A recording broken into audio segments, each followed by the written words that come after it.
I'm here, Dallas Trading Floor, to take your questions and hopefully answer some questions on the market today. The market is up today, which is really interesting, but we're still very much in a downturn. I don't know if, for those of you who are watching on YouTube, as you can see, the market trend is down, but we do have 3 stocks that are doing quite well. One's 2 of them that I've followed and I've actually invested in, and then one which I think everyone knows, which is really interesting. It's kind of a stock that's really done well in this kind of quarantine situation. That's Doc. It just recent IPO, DOU. I'm sorry. DOCU, NVIDIA. I think everyone's pretty much familiar with NVIDIA, and also Microsoft. Microsoft has just done extremely well. They just announced that their Azure platform has had a 775% increase. Now, at this point, I'm not advocating investment, because we are still in a downturn, and it's always dangerous to be long in a downturn. We're in a correction, and so when the indexes rebound, I think we'll be in a situation where the market becomes investable again. Right now, the market isn't really that investable, and it's kind of unfortunate because I tried to re-enter the market this morning in the SPY. It turned against me, and I immediately closed my position. So I'm kind of like, the groundhog. I stuck my nose up there, and I looked around, and I think it's still winter. So I went back into my little hole and, took my little bit of loss. Not too much. I made some money on Friday, but I just really have been out of the market, and, just keeping, just watching for the right opportunity. I'm looking for the right opportunity to, again, short the indexes and then box. But right now, we seem to be in an uptrend. Not a good time to short anything. I'm all in cash, and I will probably remain this way until I get I get a trend. I'm just nibbling on I'm just nibbling out there, not risking very many shares, and trying to see, what the market direction is. I mean, that's the real thing. Espanol. Well, oh goodness, I don't speak Spanish very well as I should, because this, as you know, was one time part of Mexico many years ago, before I was around, of course. But the problem, of course, remains. We have about 800,000 cases of the coronavirus worldwide. Right now, the worst hit country is Spain, and it is faring not very well. As you well know, there's an issue in New York City as well. And at least here in the United States, we're looking at having the curfew, the lockdown, extended through the month of April. So I think that this month of April will be very, very slow. A lot of businesses are closing because they just have no demand. So hopefully it won't be too awful. Let's see. How do you feel about Boeing right now? Well, here's and let me just go ahead and pull that up. Let me look at the chart for Boeing and how it's trading. It's definitely trading higher than it was, but it is down the most of the Dow Jones. It is the worst of the worst. I did a buyback on it briefly when I shorted it at 99, and I bought it back at 95. But now it's shot way back up, and we're looking at, I think in the 185 range, but here I'm pulling it right now. Yeah, here we go. It's trading currently at 155.99. It looks like it's getting some support at that level. The low, of course, is 89. I don't think it's going to hold on to this. I think this could be a good short candidate. I'm not ready to short the stock yet because because I just can't really tell the direction at this point. So, but actually I probably will short Boeing at the levels that it's at. I got into Gush at 12. It worked out excellent. Well, fantastic, man. Let me look at Gush again. That's a really interesting one. Yeah, GUSH. That is interesting. Okay, wow, that's very good. 1659. Yeah, that really worked out. Awesome. Let me take a quick look at that one. That may actually go higher too. Yeah. At 12, wow, that's really, really good. Okay, so that's definitely the low. Wow, 1228 is the low. You did really, really well. That's interesting. I'm gonna as one to watch. Of course, you gave me that information yesterday, and I wasn't familiar with it, but that is tremendous. Okay, that's the ETF Ultra Trust shares. Wow, really, really good, really, really good. Well, I mean, you might want to take a profit. That sounds tremendous. That really, really is tremendous. How does the Fed affecting the market? And can it stop the market from going down anymore? Well, it's going to probably. I believe the market is in a relief rally at this point. I do think it's going to test the bottom again. And the key levels I'm looking at are on the spider going down now. The low was 218. It's the pipe currently trading up significantly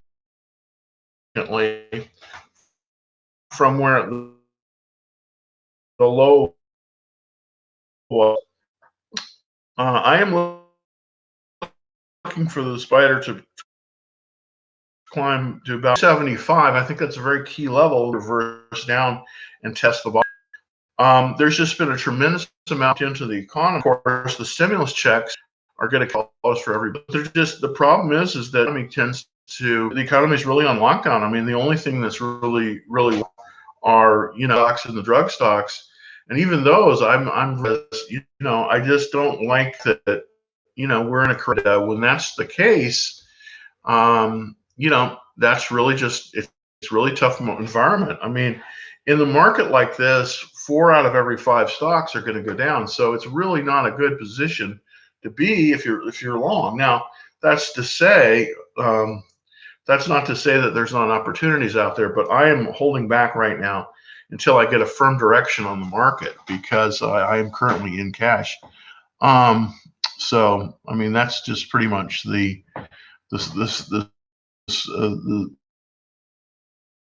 long and the short of it. Let's see. Okay. All right. What do you think about the current market? I'm trying to find direction. We go back here to the. I really much of an S&P to look at what is traded. I think that is a very good indication of the overall market, and so interested in that. It's 262, which is I mean, interestingly, velocity of the increase has been increasing.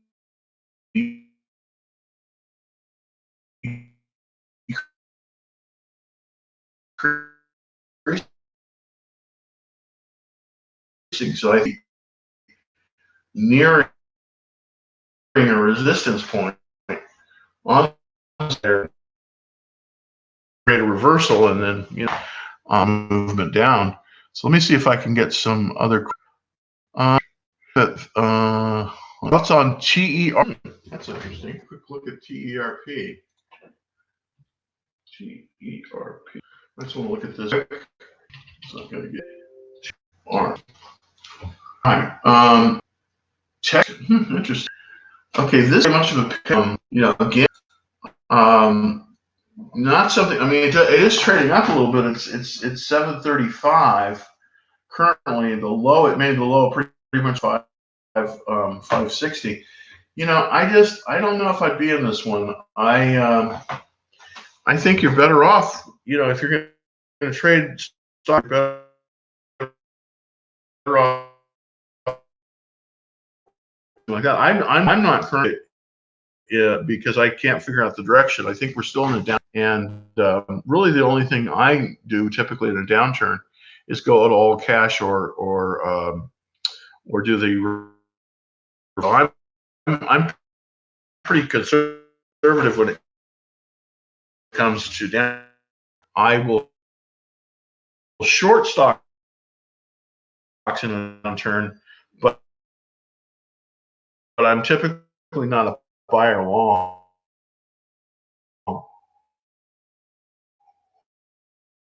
And is in well, he publishes a survey as to how what the market is doing, and it's really because you can tell in an instant if the market is in a down. So I just don't enter any of that because I think it's not wise. I'm all cashing. I'm going to start something or possibly ETF, but in a quickly way, build my watch list, wait for the upturn. It's just a question of when. Okay, let's see. Next question. Does Tesla have the fundamentals to be worth $900 share again? Well, Tesla. I did very well in Tesla at the beginning of the year in February. Tesla was a heavily shorted stock. What I mean by that is that there are people that were basically borrowing shares and then the price would go lower. Well, to do that in a bull market is suicide, and of course that's what happened. They had to cover their shorts, and that's what caused it to move up to 900. I don't think that we're in the market like that currently, but I do think a very key level for Tesla is 361. At which point, that's when I started buying Tesla, basically in December. I think if we get down to that level and there's a support there, I think it's definitely a buy. But I can't say if it's going to be $900 a share again. I pretty much don't think it will be in the midterm. Now, long term it might be because I think we have a potential of a company like an Amazon. So I do think that's true. What do you think about the TVEX is going up? Well, let me take a look at the TVEX. I'm still not sure at the market direction. The TVEX the TVEX is something that okay. We'll see now. The TVEX is trading down. It's 311.22 currently. I'm not surprised because the market is going TVEX funds counter to the market. So at least in the short term, the TVEX is where you want to be because I think you're going to lose money. Now, for a short-term move, if you're willing to go long, which I am not, one you might want to look at is the TQQQ. Let me just take a look at this one really quickly to see if there's good movement on that today. And sure there is. Yeah, okay. It's definitely moving higher. It's 50.08. That's the TQQQ. But that's only good if the market is moving higher. So it moves in the same direction as the market. That's one way you can play market direction. I'm just not convinced. I'm not convinced that we have changed direction. I think it's very volatile. I think it's really, the market's trying to find a footing in direction. So I'm not sure that, even by the end of the day, that's going to be the right thing to do. But currently, at least, we have a situation where, that might be a play, in the very, very short term. That might be a good play. Would be the TVEX as opposed to the TVEX. The problem with the TVEX is the TVEX is really going to move counter to the market, and if the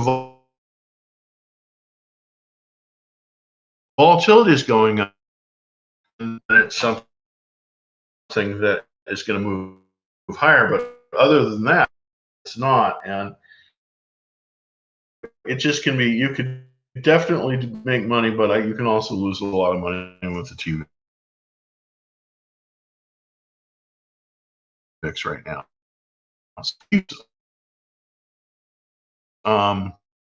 Okay. If you're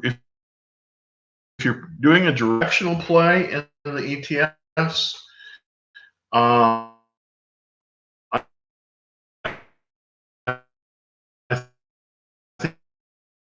think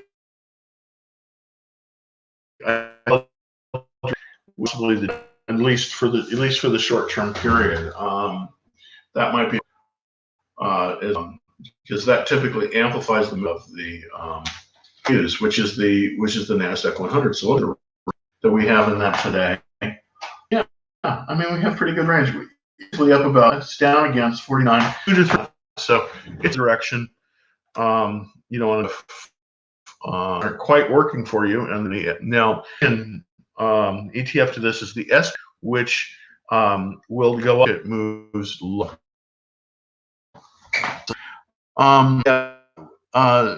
You buy this SQQQ, market changes direction. If the market downside, that's when you want to be in the market is moving up. QQQs. That's a way you can kind of sort of day trade the market, basically by being in these funds. You know, when the market is moving, you want to go with the TQQQ and moving lower. As a matter of fact, I'm looking. It depends on how heavy this rally is. The rally is losing steam. So yeah, it looks like the rally is losing steam, but it's about even. So it isn't. It's really trying to find, whether it's going up or down. Now, interestingly enough, the spider looks like it has just changed. It's just moved, just really basically even at 261.64. We may be seeing in the beginning of the downward movement. It looks like on the tape, but this is just an intraday thing. So, okay, how do you grasp it? How do you grasp when the market has changed direction? That's a really good question. Basically, the way you do this is I look at things that are I look at the price levels on the spider, the SPY, to see if the market has changed direction. And typically, I will at the beginning of the day I will write down what it opens at, and then midday I'll look at it to see if it's moving up or moving down, because this is going to give us the very good idea of what the market direction is. The other way I do this is on this Business Daily, there is a arrow that is on that gives you market direction, which is excellent. And currently, this is more of an overall longer term indicator, and currently that indicator is down, and we are in a corrective market. So that's the reason why I'm in cash right now, or potentially looking to short, because typically in an overall market direction, I like to go with the direction of the market and not against it. And that's just that from years of investing. That's been my best strategy, is that if the market is moving higher, I want to be long in the best stocks. If the market is moving lower, I want to be in cash looking for the best shorts. And so that's kind of the way I look at it. Since Trump and Pelosi are talking about infrastructure, good time to get into X. I wish X was a better deal, because U.S. Steel is one of the great American companies. The problem with X is I don't think it's the best of the breed. The best of the breed is, at least in the domestic steelmakers, is Nucor. That is your best bet, because they tend to be a little bit better than X. Now, I would love it if X would come back, but I don't think. I think actually the companies that will do the best in something like that are the construction companies, and not necessarily the suppliers. So, just my opinion, but I think some of the construction companies and the engineering companies like Fluor Daniel might be a better bet. But I think it's really too early to say on that. I don't like X very much. It's trading very, very low, so I'm not a fan. Do you ever look at VNG? You know, here's the thing about real estate ETFs. I used to be very much into them back when we were in a rising market. The problem that real estate ETFs and nobody's really talking about that, but ETFs have, and that is America is changing the way it shops. People don't go to the malls as much as they used to. I mean, they shop very big. So a lot of the companies that have invested in these shopping centers are losing their tenants. I think Macy's is going to go under. And the problem with that is the REITs depend on those rents for their shareholders. I think REITs are going to be in a lot in the shutdown. I think that we could see really bad things happening in that sector. Now, there are some potential short properties as a short.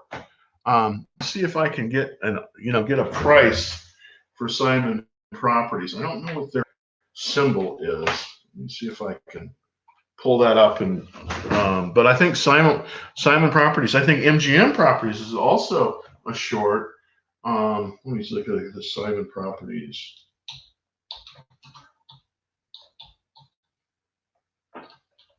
Now, Simon Properties is the largest owner of malls in the United States.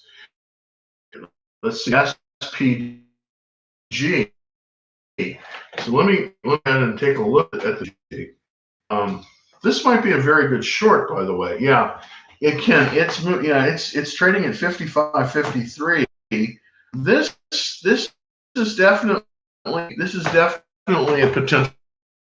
Matter of fact, I'm going to put that on my list as a that I may consider shorting here. So I'm going to put short. And the reason I think this is a good short is because I don't think people are going to hours thing. REK as an inverse real estate investing. I like that idea. Let me look at REK. That's not necessarily a bad idea to be inverse. Yeah. Okay. Well, look. That's yeah, 15. Okay. ProShares Trust. Okay, that's a short real estate. Yeah. Okay. Huh. No, that's a good idea. That's a very good idea. It looks like it's moving up nicely. You know what? I like that idea. I think that that's a really good idea because it's inverse to real estate. I think once this gets baked in, I think you're right. I think that that's a potential REK. Well, thank you very much. That's a potential short. I like that kind of investment. I like that investment right now because I do think that once these numbers come out for real estate, it's going to be not so good. I'm not one that likes the pain, but I think that that's maybe a very good idea. And it's 55, so there's quite a bit of ways to go down from there. You could definitely do very well shorting that. So that's not a bad idea. Not a bad idea. Yeah. Okay. Well, Bobby, that's excellent. That's a really good idea there, Bobby. I like the fact that you're thinking in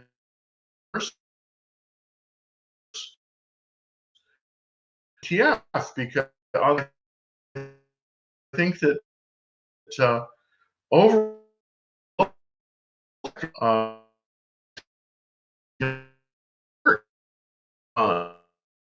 everything else, and I think it's for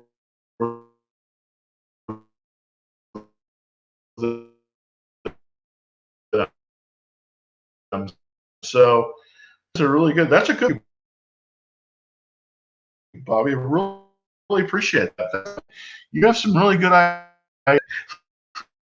I'm going to definitely put that on my watch list as well. Because I was looking at just the one thing I do like about that move is shorting the whole sector. In an ETF, which that's an easy way to go. You don't need authorization or anything. Now, what do I mean? I can do them. I do this all the time. I sell goes lower, then I buy it back. Well, to do that, my accounts at and I made a trade, and there, what I have the authorization that I have what they call level 3 authorization. It's the same, and that allows me to short stock. But if you don't have that authorization, or if you don't care, you might want to do yes, and this is REK. But probably, it's once a direction is one. This I always have to keep telling myself, early wait for the back, and then get in, and then get in after after trading. There's a solid watch. Anyways, it's very good. Now,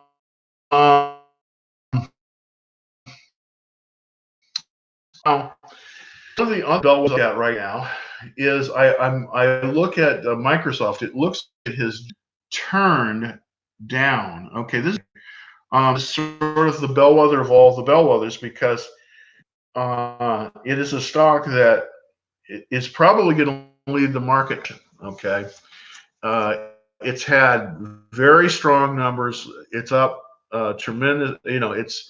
It's actually been up in this bounce back, but it looks like it's just turned down.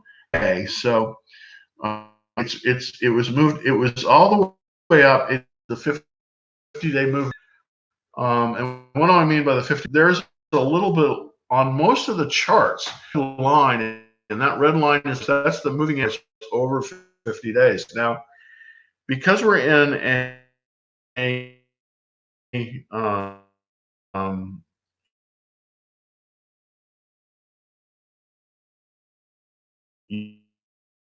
you want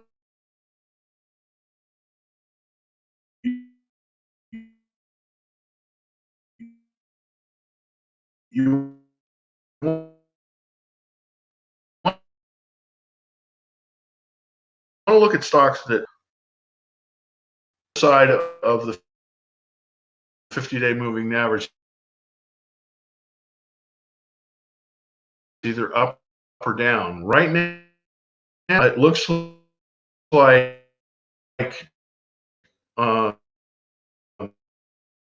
average, and then it reverts.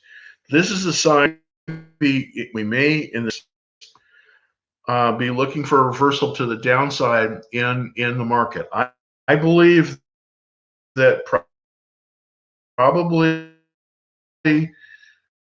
towards the end of the week, we're going to see we're going to see the market turn down once more, and the reason indicators. But it's always indicated guess. It's totally on this go, but it looks like turn down indicator that the market may again. It's going to move down. It's going to test a spider. The SP to 218. So that's yes, I do. I think the market is starting up. Not that's about starting to. It's starting towards the downside, and I think that we're going to see more, and probably by the end. Think based on right now, I do is going to turn lower. When exactly that? I mean, that's what I'm looking at. So I do think the market is and obviously we're not on a coronavirus thing. We're going to get some unemployment, and unfortunately, they're likely to be quite bad layoffs, primarily in the hospitality. There are other sectors as well that are problematic. So, what technical indicators? Well, one of the technical indicators that I look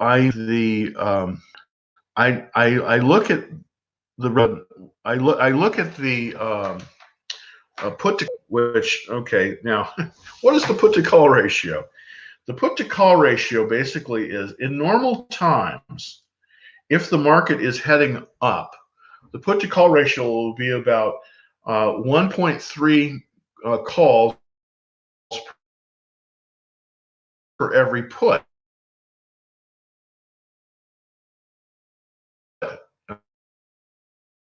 out there. But when that becomes even, when it's 1 to 1, or actually more puts to calls, that means that there's down the market. Why do I look at put to call rate?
There we go. Okay, now I'm back.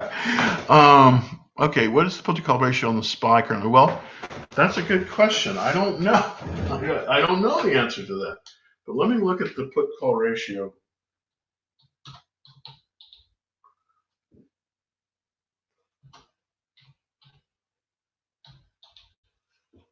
All right. So let me pull up the put to call ratio here. If I can get something up.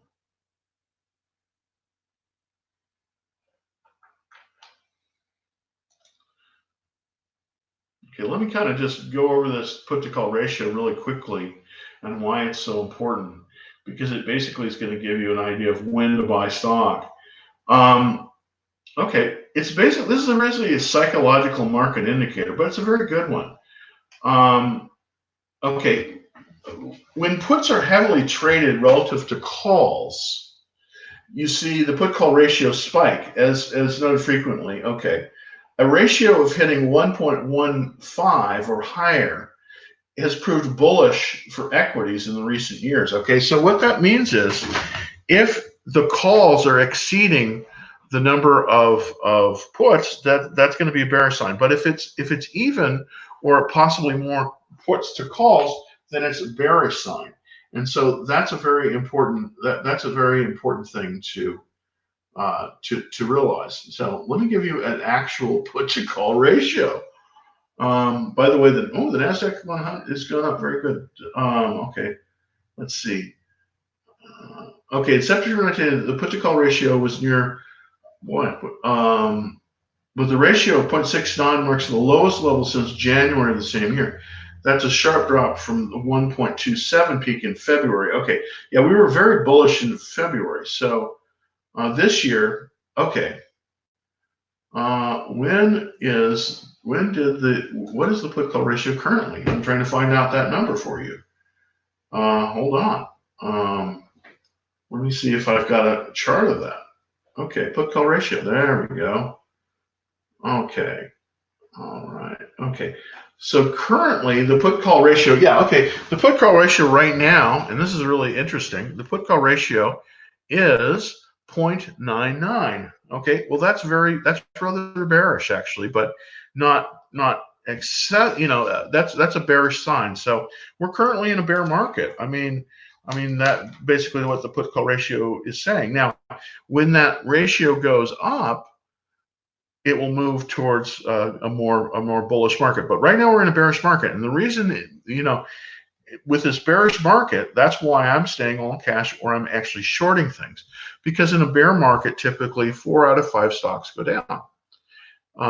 In a bull market, 4 out of 5 stocks go up. So we're in a bear market, and that's why I'm not long. So how do you see the put to call ratio? Well, the way I see it, I don't actually do the math myself.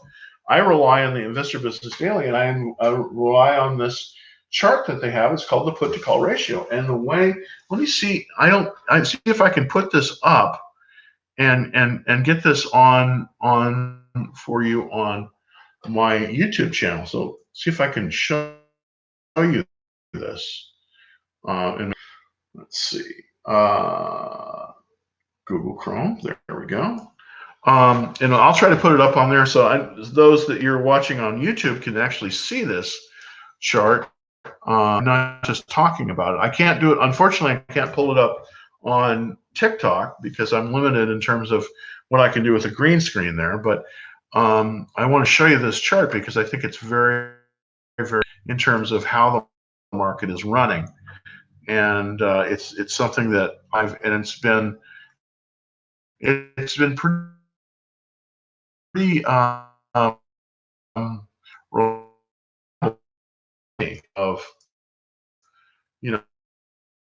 of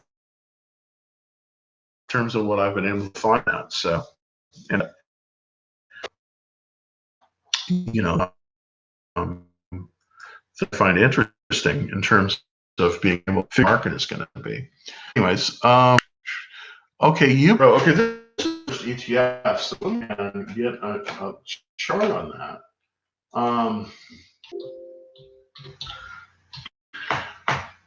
This one is basically the ProShares Trust Ultra Pro Short. Okay, this is a good shorting. This is a really good. By the way, I would really recommend this one if you want to go short on the market. Now, right now it's down. That's because, as I said earlier, the market has reversed a little bit to the upside, at least midday. Now, I think it may be running out of steam because of what I was looking at. Microsoft hit the 50-day moving average, and I think it's bounced off of that and it's moving down. So I think we may be seeing a change in direction. We may see a change in the direction. Now, they're saying out there that the Dow Jones is up 23% from March. So we say it's going higher. So I can't argue with that, but it just seems to me, from what I'm looking at, that I think we're reaching the very top of that. And I think by the end of the week, I think we're probably going to retest the lows. But, who knows? You never know. But see, let me put call ratio. Just for those watching on TikTok, what I'm doing here is I'm trying to do my YouTube so that you can actually see this chart that I'm looked I'm bandwidth constrained here, so I'm not getting the best performance. But anyways, so with the U-Pro, that's a really interesting way to short the market. There are a number of these inverse bear ETFs, and this is not a bad one. It's currently down a little bit, so you want to be you want to be careful on how you enter this one. But it's definitely worth looking at. Now, my favorite one, my first favorite non-leveraged inverse ETF is what they call the PSQ. That one it was up actually a little bit. That's interesting. Okay, so the PSQ, this is a bear ETF. It's short, and it looks like it is moving nicely today. Actually, this is one you want one if you're looking for something to day trade. This might be, yeah, okay. Now this one, okay, this one I think might, okay, it's got nice conforming It's at the top. It looks like it's nearly at the top of its trading range at 25.25 right now. This one might be good. This is called the PSQ. Okay, now it looks like it has just gone. Boy, it is absolutely even in the water. So that's interesting. So really, we really don't have any direction here right now during the day. I'm looking at all my directional indicators, and they're just basically crapping out on me. They're not giving me good direction here. So right now, I'm looking for direction, and maybe we'll find it by the end of the day. Who knows? Is it? Well, here's the thing about the UPRO and that thing. I think it, I think it can, if the market changes direction and it moves lower, the UPRO is going to be a great deal. The only thing is the market may continue to move a little bit higher before it changes. So a difference between leveraged and non-leveraged ETFs. That's a really good question. Okay, here's the way the leveraged ETFs work. Well, the leveraged ETFs basically take short positions against the index using borrowed funds. So they are shorting using borrowed funds. Typically, the non-leveraged ones, they will just basically short a stock. So what do I mean by that? Well, the leveraged ETFs, the 2 and 3 times leveraged ETFs, tend to be much more volatile, and their moves tend to be much quicker and much larger. They're good for very short-term trading, like 1 or 2 days. Longer term, if you want to take a bear position, I think you're better off with the unleveraged ones, like the PSQ or ones like that, because those tend to be a little bit less volatile. And if this trend can be found over time, you can probably do better with those. But at least in the short term, the leverage ETFs, the ones that basically they borrow money to basically go long or short on a position, typically short on the position, the ones that we're talking about. Those are the ones that typically move much quicker in the market, and they're really for day, kind of really more for day trading rather than regular long-term investment. Okay, APA. Let me just take a quick look at this one. APA. Let me see if I can come up with this one. Hold on. APA. Okay, APA. Huh. Oh, Apache. Okay. Thank you for yeah, Apache. This one, interestingly enough, Apache is based here in Dallas, so I should know more about this one. I think Apache's going to have a lot of trouble. Now, here's the thing about what's going to happen in the oil patch. I believe there's going to be a lot of acquisitions, and I do think that Apache is definitely on the fast track to be acquired by somebody. That's the only thing that's going to move the stock up. Other than that, I don't think it's a winner.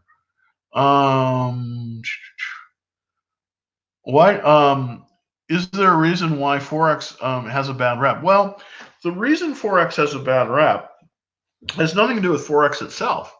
It has to do with the fact that the foreign exchange markets are heavily influenced by central banks in other countries, stuff that you cannot control.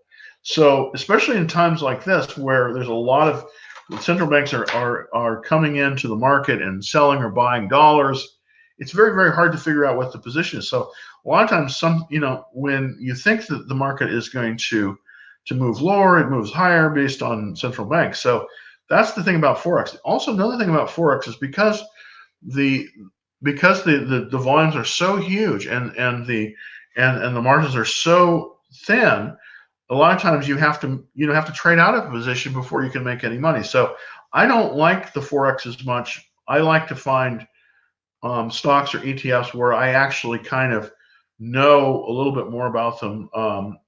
And because with the Forex, you're basically trading. You're trying to figure out it's a zero-sum game with the central banks, and so it's very tough. And also, the Forex is the banks are in there, the money center banks are in there trading as well. So there's just a lot of things that make it more difficult. I don't personally trade Forex.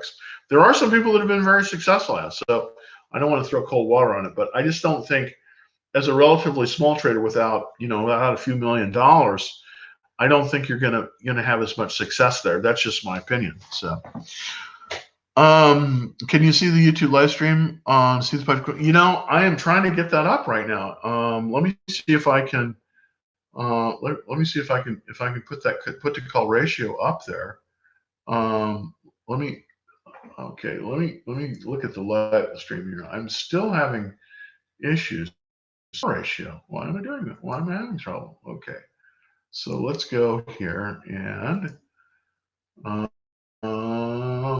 to Investor Business Daily and look at the put call ratio and put that up on the screen. Okay, so now try to show the screen. There we go. Share the screen. All right, we're sharing the screen right now.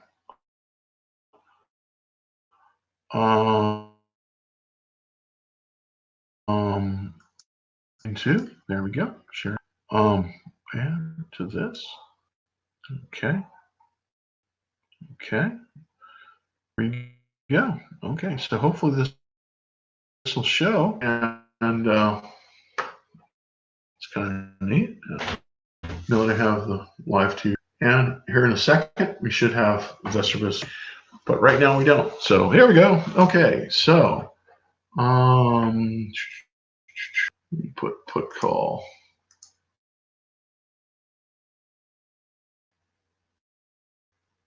Oops.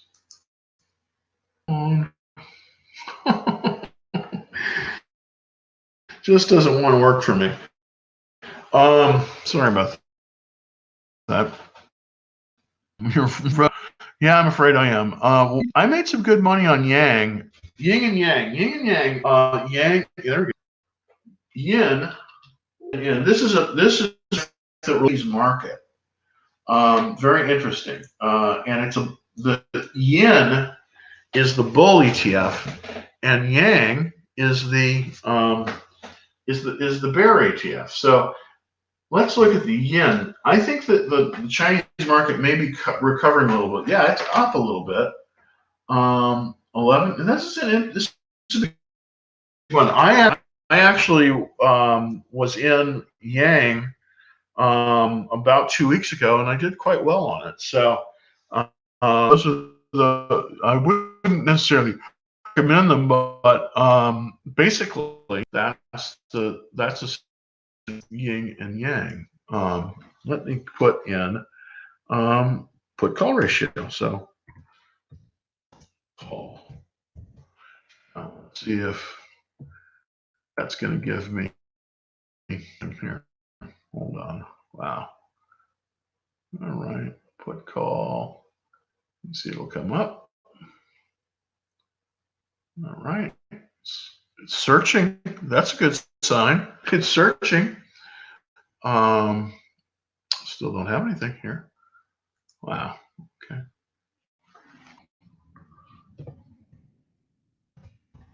All right. Work. Let me see if I can pull up here. I know I was talking about it, and I haven't been able to move that one over. So I think maybe I can show it to you. That'll be a good thing. Maybe I can show it to you. So no, I don't know if I can do that either. Wow. Okay. Well, take it from me. The put call 331, which is today, is 0.99, and the put call ratio, according to the chart that I have, has been moving has been moving up. It's basically, when it's at 1, basically equilibrium is 1.15. So currently we have a bearish signal on the market, and that's the reason I'm in cash. But as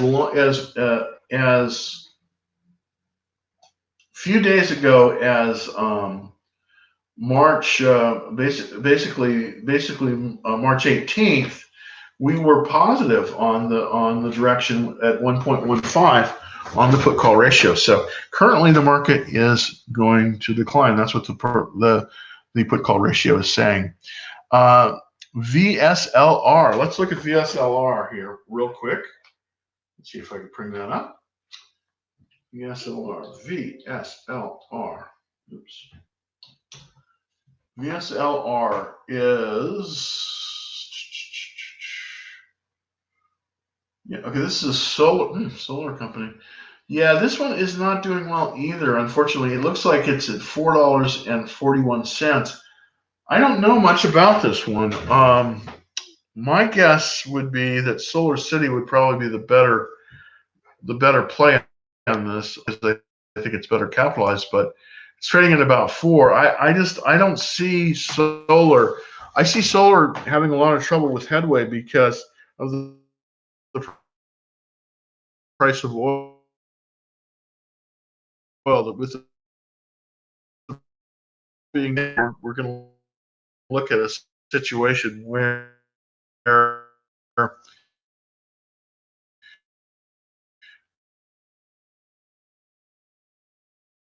um,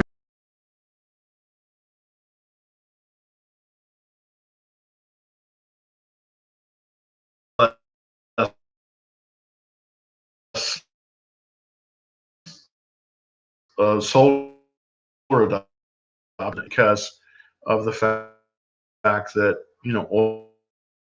oil is not going to go away, because oil is going to become cheap once again, and when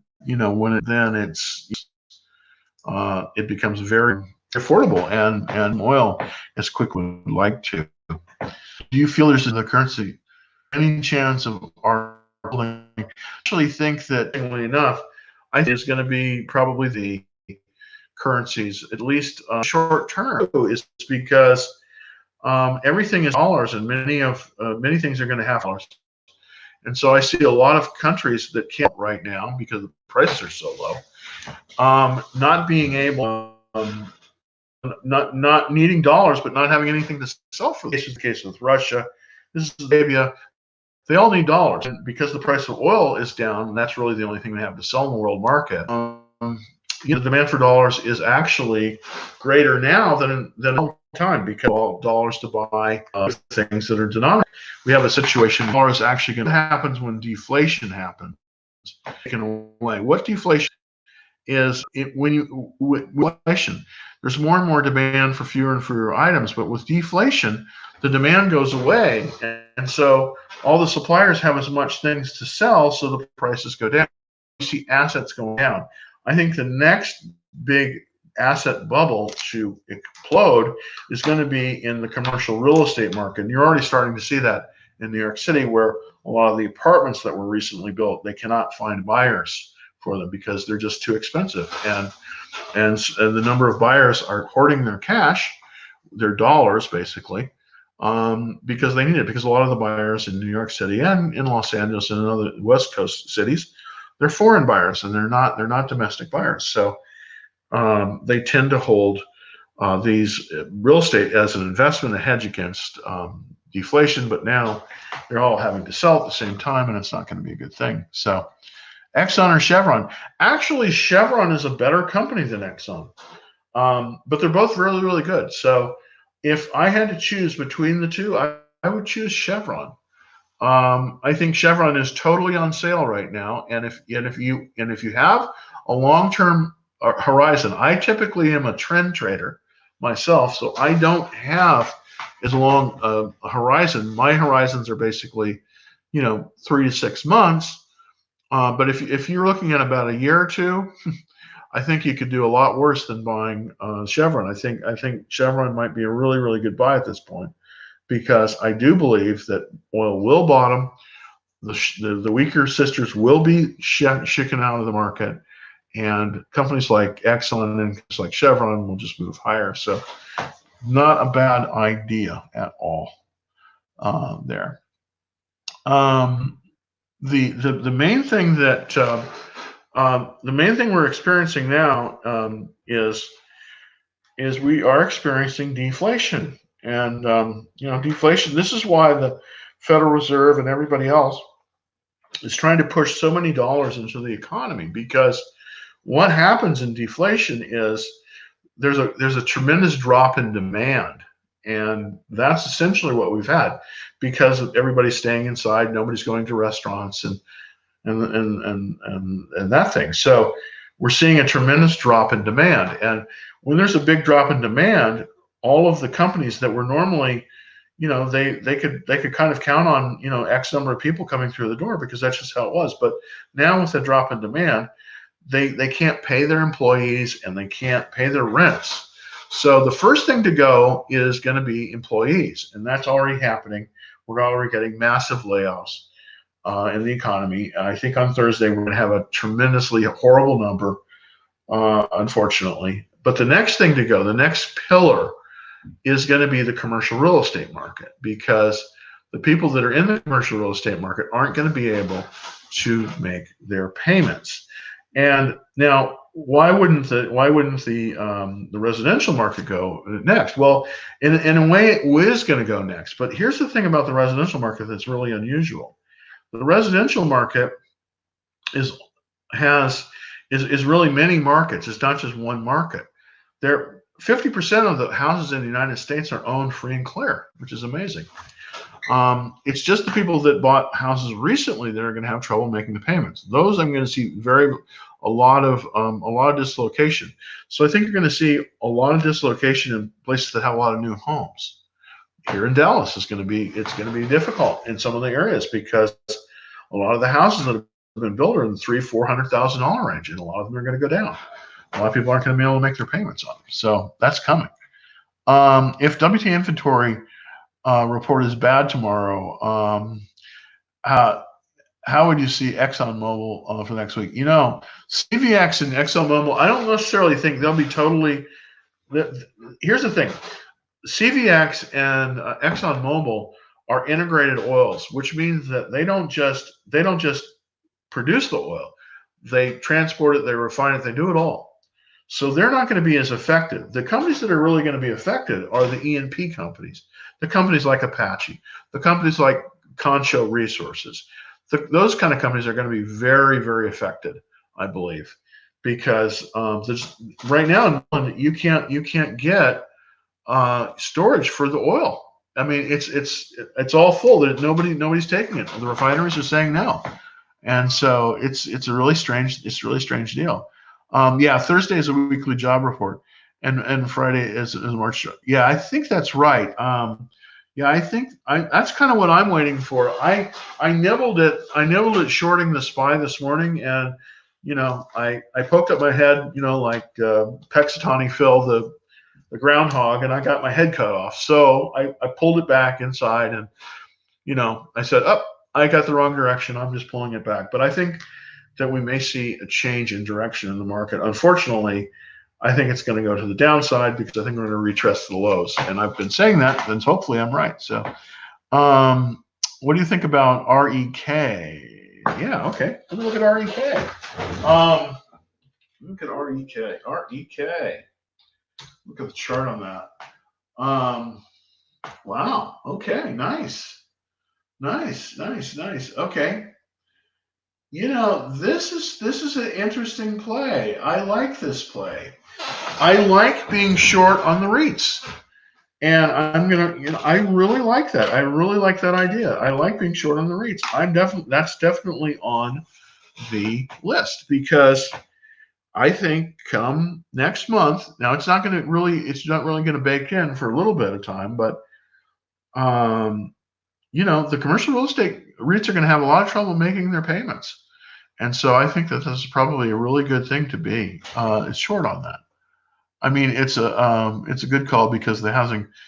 I think so too. The odd thing about the housing bubble, I don't think the housing bubble is going to be as bad in residential this time. I went through the 2008 downturn. That was a mortgage based problem.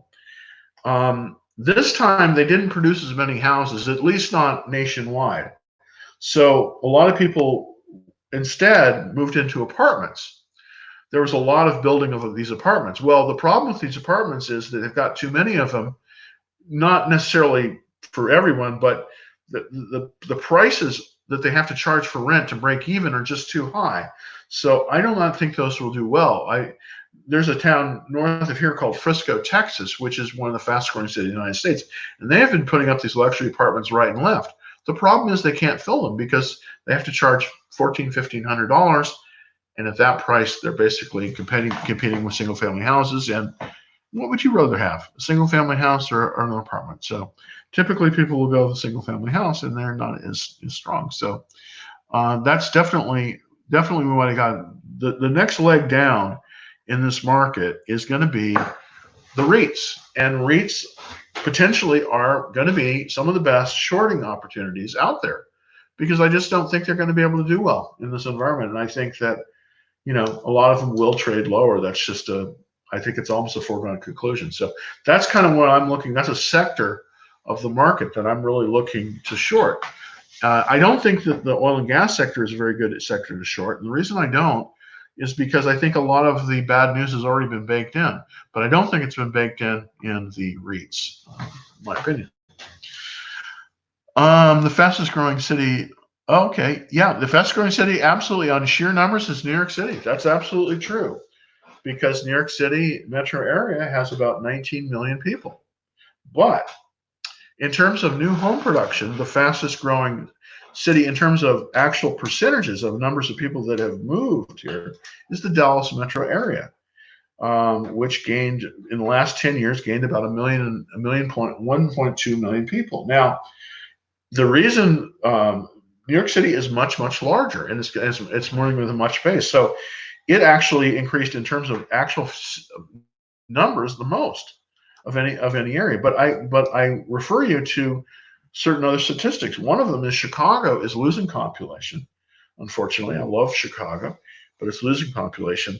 And it's really the Sun Belt cities that have been gaining population. Now, I think that some of the Sun Belt cities, though, are very vulnerable to this downturn. I think real estate in Las Vegas is going to be awful. I also think that real estate in Phoenix is going to be bad too. I don't think it's going to be quite as bad in Texas, only because there's actually more industry here. But I think it could be very bad in places like Chicago. So it's really a mixed bag. Now, in terms of New York City, the problem with New York City is most of the new construction in New York City has been in the very, very expensive condominium market, which don't sell to locals anyways. They sell primarily to people from other countries that want to park their cash. The market for those in the last 2 years has been horrible. So, the market seems to not be reacting to bad news anymore. Well, it may have been priced in, but I think that the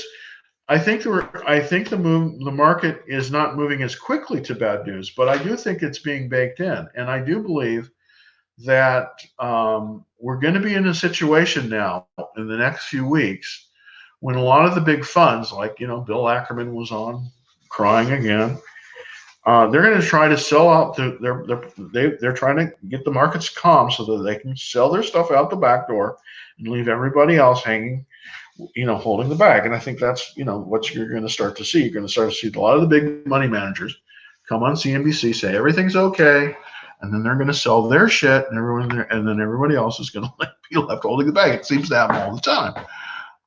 You think real estate in Dallas, Irving? I don't think it's going to be as bad in Dallas, Irving, and I'm personally in this area, so I know it pretty well. I think it's going to do fairly well, and the reason I do is because there has been so much relocation here to Dallas from Southern California is from companies. Now, that said, I don't think a lot of these companies are going to put on as many people as they thought they were. I just don't. I don't think that's going to happen. And I think that, you're going to see, it's been a very, very hot market for housing. I think in the next 6 months, we're going to see some deals, and it's probably a really good time. If you're considering making a real estate investment, I am currently, getting ready to really go that route, because I think in the next 6 to 8 months, you're going to have some very good deals once again. There hasn't really been any deals in this market. The last time I bought a house for investment in Dallas was in 2013. But I was able to buy for 40 cents on the dollar in a very good area, and I was able to fix it up and sell it for 75 cents a dollar. So I've made very good money, but I haven't been able to find anything in that amount of time really that was really a deal. And so I think we're moving back to that period when there's going to be more deals in real estate, just because unfortunately a lot of people are going to lose their jobs. A lot of people are going to have to sell. And I think that, a lot of the money that does come into the real estate market typically comes in from the stock market. If there are losses in the stock market, there won't be as much money coming in. And I think that we will see deflation in prices. That's just my opinion. The skies, wow. The psychology of seeing the deaths will dive down. I think it might. That's a really good, that's a really good observation. I really love doing the show because everybody out there seems to have some really, really good ideas on this. I don't think that we've seen. You know what I think is going to happen after the end of this. I think that the baby boomers, of which I'm a very, very last of the Mohican, at the very end of that, this is the end of the baby boomer generation. It really is. This is going to put the nail in the coffin. The baby boomers, by and large, after this, are all going to have to retire, and the millennials, and the country is going to be turned over to the next generation. I think that the next generation, it's smaller than the baby boomer generation, and so I believe that there's going to be deflation, because what happens when this is smaller generation is that you don't need to build as many houses, you don't need as many jobs, and the economy doesn't grow as fast just simply because of people. I think that the millennial generation probably will be more resemble the World War II generation actually than the baby boomers. So I think that we're at the very beginning of that. I think we're very, very beginning of that, and I think that many of you are really on the front lines. And I think that there's a lot to be said. I see this in a lot of things. I don't think that there's going to be a demand for ever bigger houses. I think that we've seen the peak in size of houses that are going to be built new. I think that's going to change. I think we're going to see most new homes now being built that are 1,500 square feet and lower. Not 3,500 square feet, not 2,500 square feet, but about 1,500. I also think that, and the reason I say this is because look at the tiny house movement. That's a reaction. People just can't, they just don't have, first of all, they just don't have the money to buy that big. And second of all, they don't need it. So why do it? So I do think that that's going to be a new thing. And the interesting thing is, I think that, there's a lot of opportunity for millennials, but you have to realize that the baby boom generation is not giving up power easily. I mean, look at the two potential presidential candidates. They're both baby boomers. As a matter of fact, the presidential candidates now are older than they've ever been. When I back before they had this lockdown, whenever I went out in the stores, I'm listening to music that was playing when I was a teenager. So it's ridiculous. I mean, that's going to change.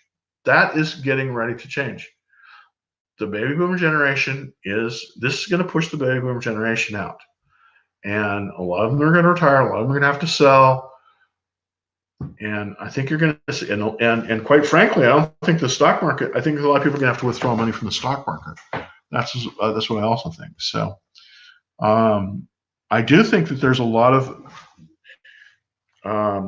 the baby boomer generation has monopolized literally everything for my entire lifetime.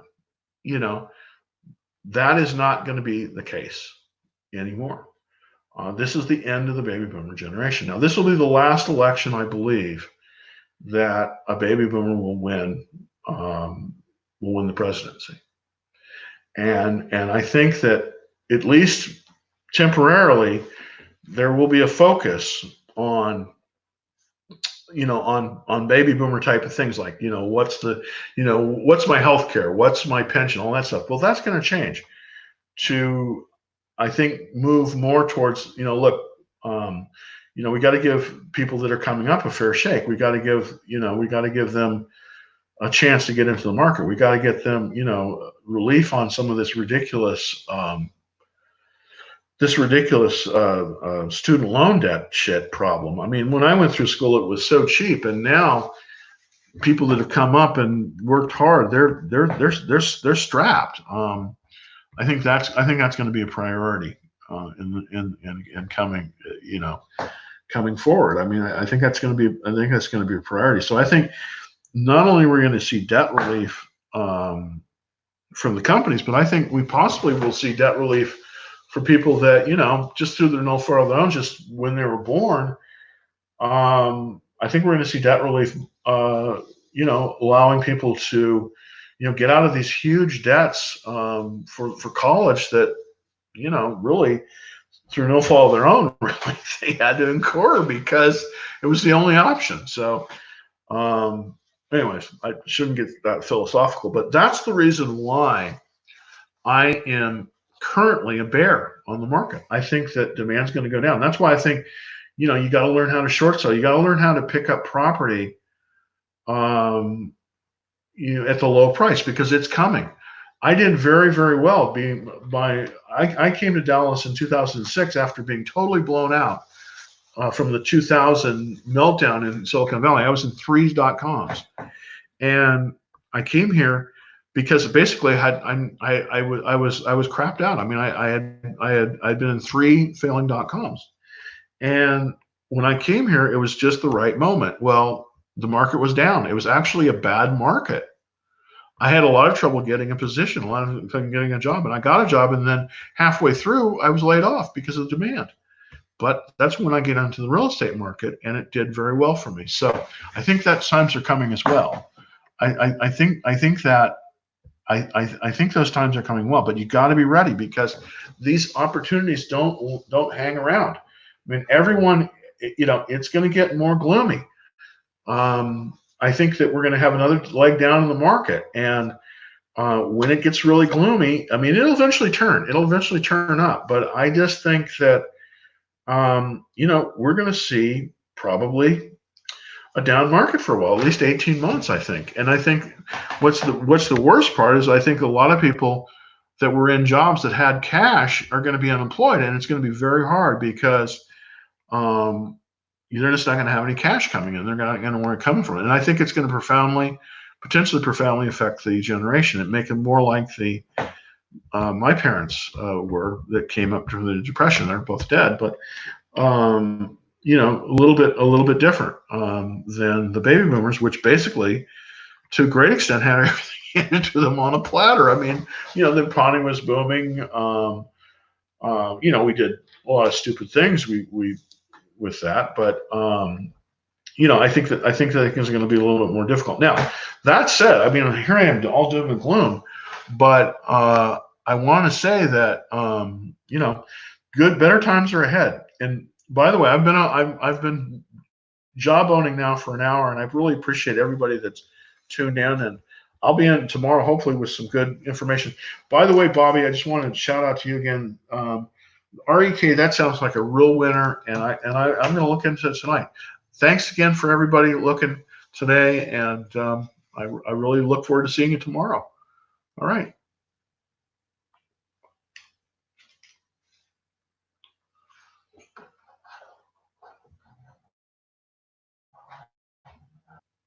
Thank you for everyone on YouTube for looking at my broadcast. I'll be here tomorrow, and till then, be safe.